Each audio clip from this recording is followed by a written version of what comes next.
बच्चे तो विदेश जा नहीं सकते, तो हमने दिल्ली में स्कूल अच्छे कर दिए। अब हम अपने सरकारी स्कूलों के टीचर्स को विदेशों में ट्रेनिंग के लिए भेज रहे हैं।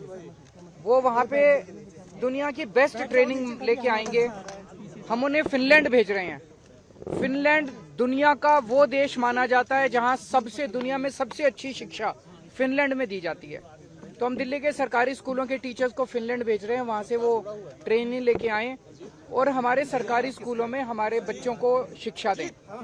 अभी तक 1000 से ज्यादा टीचर्स की और प्रिंसिपल्स की हम विदेशों में ट्रेनिंग करा चुके हैं। अब लगभग 30 के करीब ऐसे टीचर्स या प्रिंसिपल्स को फिनलैंड भेजना था हमें।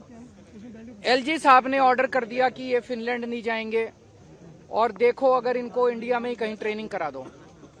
ये तो ठीक नहीं है, ये तो बिल्कुल गलत है। एलजी साहब को क्या प्रॉब्लम है? सरकार दिल्ली के बच्चे, दिल्ली के लोगों का टैक्स का पैसा, दिल्ली के लोगों के पैसे से उनको टीचर्स को ट्रेनिंग के लिए भेज रहे हैं। एलजी साहब क्यों रोक रहे हैं? एलजी साहब रोकने वाले कौन होते हैं? एलजी साहब क्यों रोक रहे हैं टीचर्स की ट्रेनिंग को? मुझे बहुत ज्यादा दुख हुआ इस बात से कि एलजी साहब दिल्ली के लोगों की बच्चों को अच्छी शिक्षा नहीं दिलवाना चाहते। मैं आपको पकड़ना एक बार, मैं सुप्रीम कोर्ट का ऑर्डर लेके आया हूँ। ये सुप्रीम कोर्ट का ऑर्डर है, ये देखो, सारे जने कैमरे पे दिखा दो, ये सुप्रीम कोर्ट का ऑर्डर है। इस ऑर्डर में लिखा है, सुप्रीम कोर्ट ने 4 जुलाई 2018 को बोला था, lieutenant governor of Delhi has not been interested with any independent decision making power. ये देखो, इसमें क्या है, सुप्रीम कोर्ट ने कहा है लेफ्टिनेंट गवर्नर को कोई भी स्वतंत्र निर्णय लेने का अधिकार नहीं है।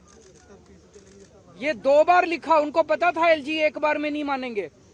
एक तो उन्होंने 284 नंबर पैराग्राफ में लिखा और एक उन्होंने 475 नंबर पैराग्राफ में फिर लिखा सुप्रीम कोर्ट ने, there is no independent authority vested in lieutenant governor to take decision. इसमें लिखा हुआ है कि लेफ्टिनेंट गवर्नर स्वतंत्र रूप से कोई निर्णय नहीं ले सकते। सुप्रीम कोर्ट कह रहा है कि लेफ्टिनेंट गवर्नर स्वतंत्र रूप से कोई निर्णय नहीं ले सकते कि शिक्षकों की ट्रेनिंग। वो कहते हैं मैं सुप्रीम कोर्ट को नहीं मानता। अगर कोई लेफ्टिनेंट गवर्नर या गवर्नर इस देश का ये कहेगा मैं सुप्रीम कोर्ट को नहीं मानता, तो फिर तो इस देश के अंदर ना जनतंत्र बचेगा, ना संविधान बचेगा, कुछ नहीं बचेगा। हमें बेहद दुख है कि आज हम सब लोगों को, दिल्ली के मुख्यमंत्री को, दिल्ली के सारे चुने हुए विधायकों को एलजी हाउस मार्च करके कोई बड़ी चीज के लिए नहीं जाना पड़ रहा है, मात्र इस चीज के लिए जाना पड़ रहा है कि एलजी साहब हमारे शिक्षकों को फिनलैंड ट्रेनिंग के लिए जाने दो, उनको मत रोको। अगर दिल्ली का चुनाव हुआ, दिल्ली के 2 करोड़ लोगों ने वोट डाल के अपने मुख्यमंत्री को चुना, 70 में से 62 सीट दी, वो मुख्यमंत्री अगर अपने शिक्षकों को फिनलैंड ट्रेनिंग नहीं भेज सकता तो फिर क्या फायदा है ऐसे चुनाव का और क्या फायदा है जनतंत्र का? अभी हम सारे जा रहे हैं और मैं अब उम्मीद करता हूं कि एलजी साहब को अपनी गलती का एहसास होगा और वो शिक्षकों को ट्रेनिंग के लिए जाने दें। बहुत सारे काम इन दिनों में एलजी साहब ने, जैसे मैंने अभी आपको दिखाया, एलजी साहब ने दिल्ली में योगा क्लासेस रोक दी। बताओ, योगा क्लासेस रोकने से एलजी साहब को क्या फायदा हुआ? 17,000 लोग डेली योगा करते थे, मैं उनको फ्री में योगा कराता था। एलजी साहब ने अफसरों को बोल के दिल्ली के सारे मोहल्ला क्लिनिक्स की सारी पेमेंट रुकवा दी, दवाइयां रुकवा दी, टेस्ट रुकवा दिए, डॉक्टरों की तनख्वाह रुकवा दी, मोहल्ला क्लिनिक का रेंट रुकवा दिया, मोहल्ला क्लिनिक का बिजली का बिल रुकवा दिया, दिल्ली जल बोर्ड की सारी पेमेंट्स रुकवा दी। इस बार हम चाहते थे 24 घंटे पानी और यमुना की सफाई के ऊपर मिशन मोड में काम करना, तो हमने कई 1000 करोड़ रुपए जल बोर्ड के लिए रखे थे, कोई पेमेंट नहीं होने दी दिल्ली जल बोर्ड की।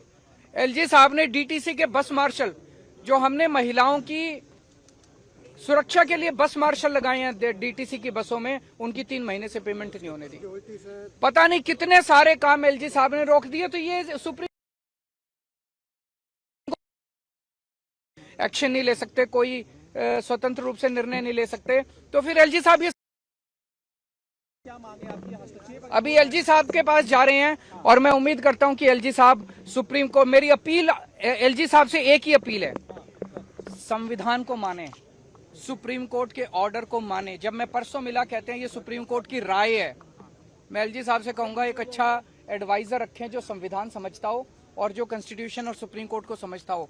एलजी, सुप्रीम कोर्ट के ऑर्डर सुप्रीम कोर्ट की राय नहीं होती है। सुप्रीम